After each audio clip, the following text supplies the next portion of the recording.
ঠিক কিনা বলে? জমিন কয় আল্লাহ ধ্বংস করে দেয়, হয়তো নামাজ পড়ে না, রোজা রাখে না, বেঈমানি করে তোমার সাথে, দেখো কি করে।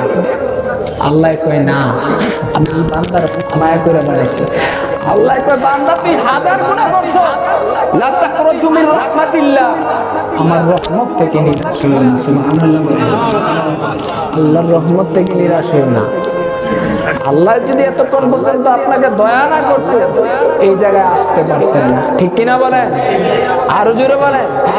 এই জায়গায় আসতে পারতেন না। আল্লাহর রহমত হওয়ার কারণে এই জায়গায় আসতে পারছেন। কথা বলেন না কেন? যেই কোন টাইমে মৌত হতে পারে, পারে কি পারে না? রহমত করার কারণে।